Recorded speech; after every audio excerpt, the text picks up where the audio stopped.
Dokter Jimmy, ya belajar dari kasus Dorce Gamalame, dokter, apakah diabetes bisa menyebabkan pasien tiba-tiba tak sadarkan diri atau kasus ini karena diabetes ini terlalu tinggi, klasifikasinya berat, dok? Sebetulnya kita tidak ada kriteria diabetes ringan atau sedang atau berat ya, tapi secara kriteria ada diabetes tipe 1, tipe 2 itu hanya definisi dari penyebab diabetesnya. Nah sebetulnya kalau seseorang mengalami gula darah sudah sampai 800, kemungkinan besar diabetes sudah lama. Ya, jadi inilah yang membuat berbahaya. Kenapa? Karena seringkali sebetulnya penyakit ini diabaikan. Padahal diabetes seharusnya dapat dikendalikan. Dan selama dikendalikan, seharusnya diabetes itu tidak membuat komplikasi atau risiko komplikasi juga rendah. Nah, tapi yang jadi problem adalah mengapa masyarakat sering mengabaikan? Biasanya karena diabetes sendiri itu jarang memberikan gejala sebetulnya. Ya, masyarakat selama ini mengenal diabetes basah dan diabetes kering, dok. Apa sih yang dimaksud dengan istilah ini? Sebetulnya itu ada sedikit salah kaprah yang mengenai diabetes tipe kering dan tipe basah, sebetulnya tidak ada. Tapi luka diabetes, luka pada kaki pada umumnya itu memang ada yang bentuknya basah dan ada yang kering, tapi bukan diabetesnya.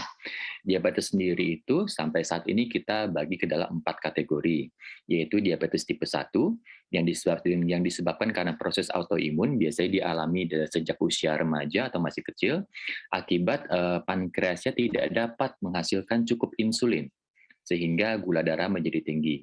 Lalu ada diabetes tipe 2 yang timbul akibat namanya resistensi insulin.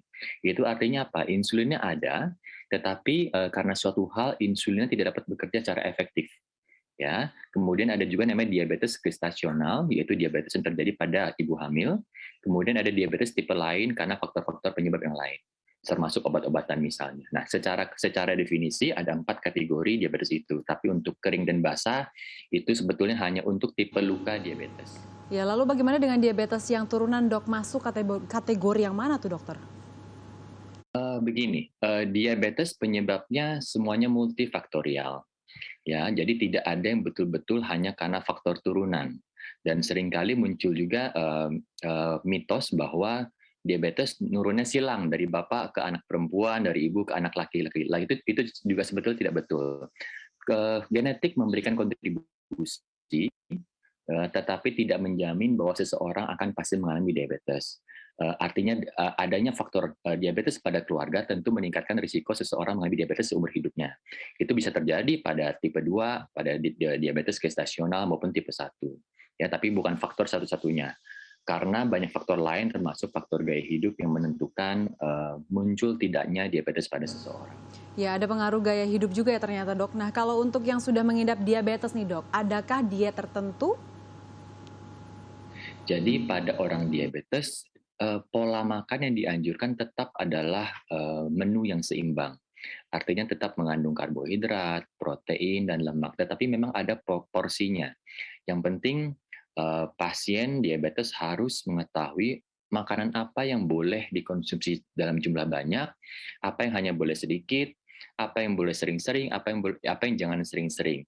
Intinya seimbang. Jadi jangan sampai begitu seseorang mengalami diabetes lalu akhirnya tidak mengkonsumsi karbohidrat sama sekali misalnya, atau hanya mengkonsumsi protein tinggi atau mengkonsumsi lemak, karena banyak jenis-jenis diet tertentu yang sedang populer di masyarakat yang cenderung meminta masyarakat untuk tidak mengkonsumsi karbohidrat misalnya.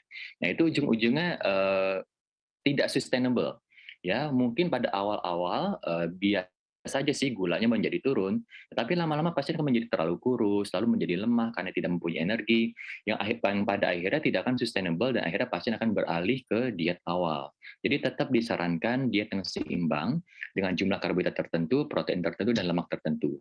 Ada baiknya memang apabila karena porsi makan seseorang itu sangat bervariasi, sangat individual, tergantung dari jenis kelamin, usia, berat badan, kemudian tergantung dari jenis aktivitas sehari-hari. Nah, ada baiknya kalau apabila mengalami kesulitan untuk mengetahui diet yang tepat, tentu dikonsultasikan dengan ahli gizi atau dokter gizi. Ya, lalu, dok, ada tips nggak nih agar kita terhindar dari diabetes seperti ini? Lagi-lagi diabetes itu multifaktor. Salah satu faktor yang dapat kita kendalikan adalah gaya hidup. Jadi, untuk mengurangi risiko terjadinya diabetes adalah kita harus menerapkan gaya hidup sehat, yaitu pola makan yang seimbang, yang sehat, yang berkecukupan, tidak berlebihan kalori atau tidak kurang kalori, kemudian olahraga secara rutin. Apabila berat badan berlebih, tentu lebih baik kita turunkan berat badan sampai mencapai berat badan ideal. Jangan lupa untuk melakukan screening atau pengecekan gula darah. Lagi-lagi saya ingatkan bahwa diabetes sebagian besar tidak memberikan gejala dan tidak akan kita ketahui tanpa pemeriksaan gula darah. Terutama apalagi di masa pandemi seperti ini. Ya, dengan adanya diabetes itu adalah salah satu risiko terjadinya COVID-19 yang berat.